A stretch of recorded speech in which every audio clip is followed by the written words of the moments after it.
സംഘർഷങ്ങളെ തുടർന്ന് കേരള സർവകലാശാല കലോത്സവം നിർത്തിവെച്ചു.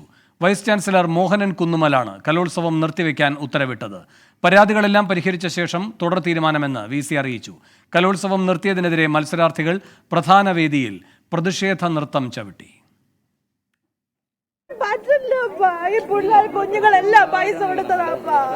ഞങ്ങൾ 5 വർഷം പഠിക്കുന്നതായിട്ടാ കേരള നടന ഗ്രൂപ്പിന് ഒരു ക്വാളിറ്റി ഇല്ലാത്ത ഒരു കോളേജിന് കൊടുത്തിട്ട് ഞങ്ങൾക്ക് അവിടെ ഞങ്ങൾ അടിച്ചിട്ട്.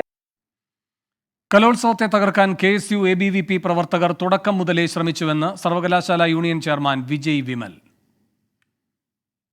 ഒന്നാം വേദിയിൽ DF അടക്കം സിൻഡിക്കേറ്റ് മെമ്പർമാർ അടക്കമുള്ള ആൾക്കാരെ ഒന്ന് അവതരിപ്പിച്ചപ്പോൾ അതിൽ കുറച്ച് തൃപ്തികരം അല്ലായിരുന്നു ആ പരാതി വന്ന വിദ്യാർത്ഥികൾ. അപ്പോൾ അവർ സ്വാഭാവികമായിട്ടും വേദിയിലേക്ക് കടന്നു കയറുന്ന ഒരു സാഹചര്യം ഉണ്ടായി. അപ്പോൾ സാധാരണഗതിയിൽ കാണുന്നതിന് അപ്പുറമായ ഒരു സംഘർഷാവസ്ഥ നിലനിന്നതിന്റെ ഭാഗമായിട്ടാണ് രജിസ്ട്രാർ അടക്കമുള്ളവർ ആ റിപ്പോർട്ട് VCക്ക് കൈമാറുകയും VC താൽക്കാലികമായി ഇത് നിർത്തിവെക്കാനായിട്ട് ആവശ്യപ്പെട്ടുള്ളത്. അപ്പോൾ നിലവിൽ ഇത്തരത്തിലൊരു സംഘർഷാവസ്ഥയിൽ ഇത് നടത്തിക്കൊണ്ട് പോകുക എന്നുള്ളത് അത് സാധ്യമാവുന്ന കാര്യമല്ല. അപ്പോൾ താൽക്കാലികമായി ഇത് നിർത്തിവെക്കണമെന്ന് തന്നെയാണ് യൂണിയന്റെയും നിലപാട്.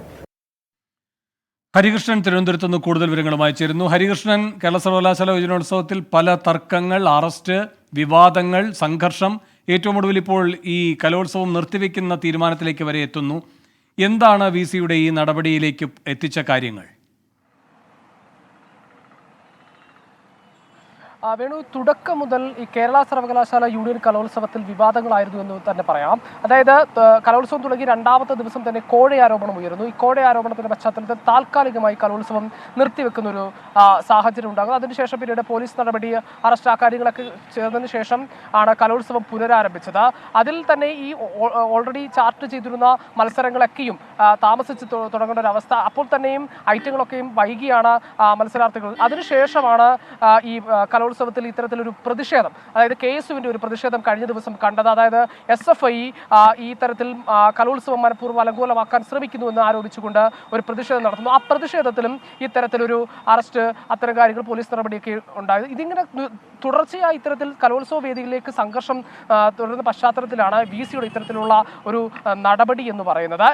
ഇതിൽ യൂണിയന്റെ SFIയുടെ പ്രധാനപ്പെട്ട നിലപാട് എന്ന് പറയുന്നത് ഈ തുടക്കം മുതൽ KSU ABVP പ്രവർത്തകർ ഈ കലോത്സവം അലങ്കോലമാക്കാൻ ശ്രമിച്ചു എന്നുള്ളതാണ് യൂണിയന്റെ നിലപാട്. ഇതിനെ തുടർന്ന്, ഇത്തരത്തിൽ സംഘർഷത്തിനെ തുടർന്നാണ് VC ഇന്ന് ഉച്ചയോടുകൂടി ഇത്തരത്തിലൊരു ഉത്തരവിറക്കുന്നത്, കലോത്സവം നിർത്തിവെക്കുന്നതിന് വേണ്ടിയിട്ട്. ബാക്കിയുള്ള മത്സരങ്ങൾ മറ്റൊരു ദിവസത്തേക്ക് ആലോചിച്ച് തീരുമാനിക്കാം, മറ്റൊരു ദിവസത്തേക്ക് മാറ്റിവെക്കാം. അത് അപ്പീൽ കൊടുത്ത മത്സരാർത്ഥികളെ അടക്കം വിഷമിപ്പിച്ചു എന്നതിൽ യാഥാർത്ഥ്യമാണ്. വിഷമിപ്പിച്ചു എന്നുള്ളത് കാര്യം ഒരു യാഥാർത്ഥ്യമാണ്. ഇതിനെ തുടർന്നാണ് പിന്നീട് ഈ മത്സരാർത്ഥികൾ, ഈ മേക്കപ്പിട്ട് ഒരു ദിവസത്തോളം 24 മണിക്കൂറോളം മേക്കപ്പിട്ട് ഭക്ഷണം പോലെ കഴിക്കാതെ വന്ന വിദ്യാർത്ഥികളൊക്കെയും പ്രതിഷേധിച്ച് പ്രധാനപ്പെട്ട വേദിയിൽ നൃത്തം ചവിട്ടുകയും ഒക്കെ ചെയ്തു. എന്തായാലും ഒടുവിൽ ഈ സംഘർഷത്തിലാണ് ഈ കലോത്സവം അവസാനിച്ചതെന്ന് പറയാം. വേണു, ശരി. ഹരികൃഷ്ണനാണ് തിരുവനന്തപുരത്ത് നിന്ന് വിവരങ്ങളുമായി ചേർന്നത്.